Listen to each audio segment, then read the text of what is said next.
Assalamualaikum warahmatullahi wabarakatuh. Salam dan bahagia. Kembali saya Ulin Nuria, calon guru penggerak Angkatan 9 Kabupaten Melawi, Provinsi Kalimantan Barat. Di sini saya akan memaparkan tugas koneksi antar materi modul 1.1, kesimpulan dan refleksi tentang pemikiran Ki Hajar Dewantara. Dengan Bapak Wawan Gunawan sebagai fasilitator dan Bapak Rade Simamora sebagai pengajar praktik.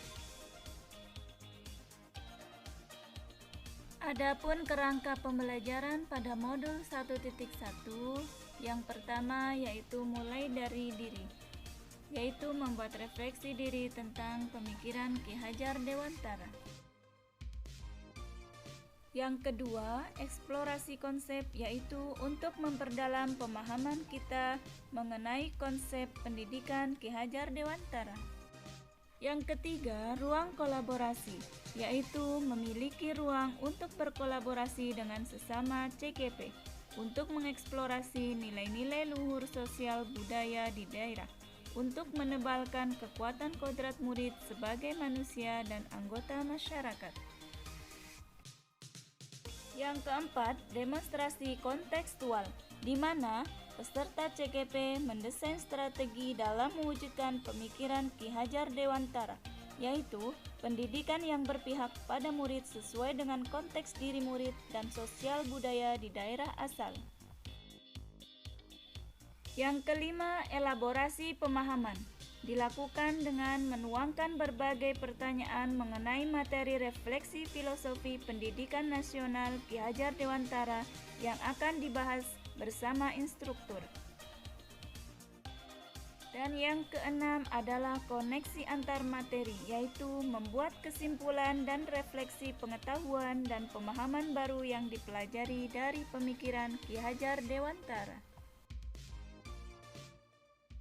Asas pendidikan menurut Ki Hajar Dewantara. Ki Hajar Dewantara membedakan kata pendidikan dan pengajaran dalam memahami arti dan tujuan pendidikan. Pengajaran merupakan bagian dari pendidikan di mana terjadinya proses pendidikan dalam memberi ilmu atau berfaedah untuk kecakapan hidup anak secara lahir dan batin.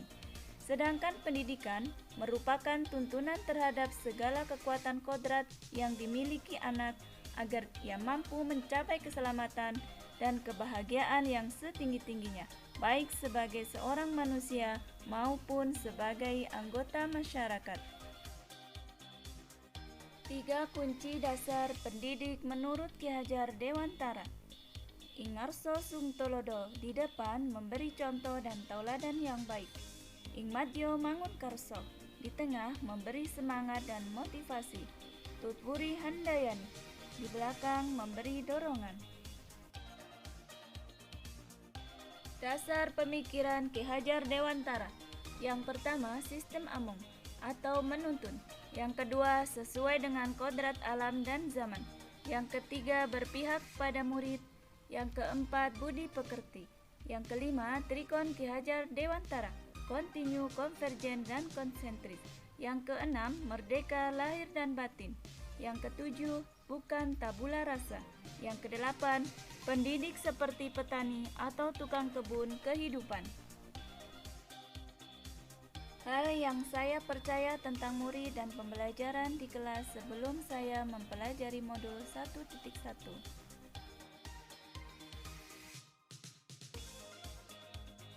Hal yang saya percaya tentang murid dan pembelajaran di kelas sebelum saya mempelajari modul 1.1. Yang pertama, pembelajaran masih dominan dilakukan oleh guru.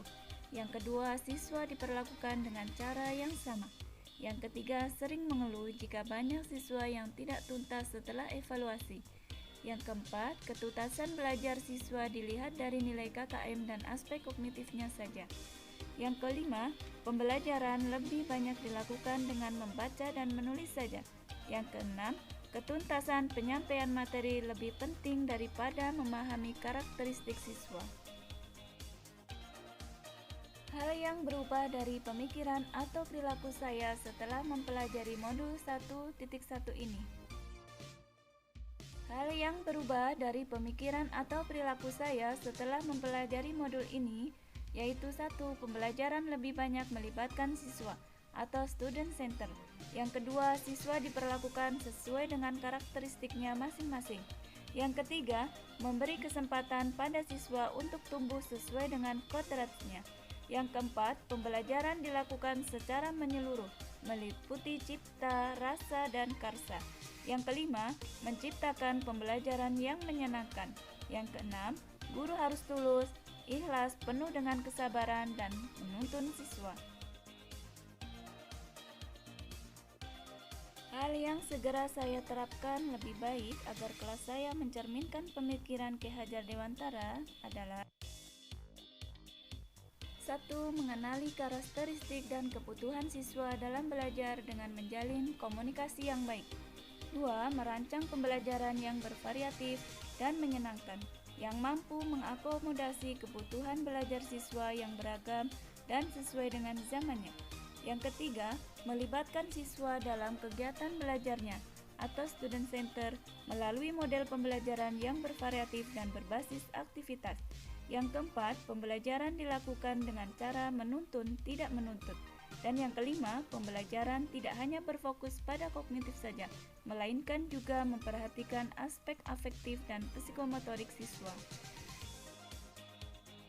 Selanjutnya, untuk harapan kedepannya yaitu guru dan murid dapat berkolaborasi untuk menginisiasi atau menciptakan kedalaman, rasa takjub dan kasmaran, spiritual, intelektual, dan sosial untuk mencapai keselamatan dan kebahagiaan sebagai manusia.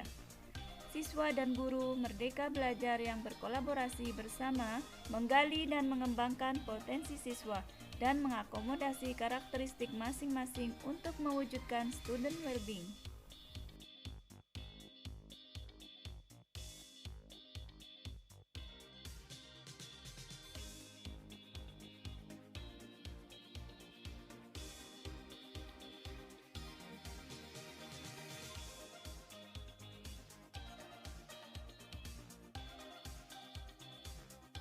Sekian, terima kasih. Salam guru penggerak, tergerak, bergerak, menggerakkan. Wassalamualaikum warahmatullahi wabarakatuh.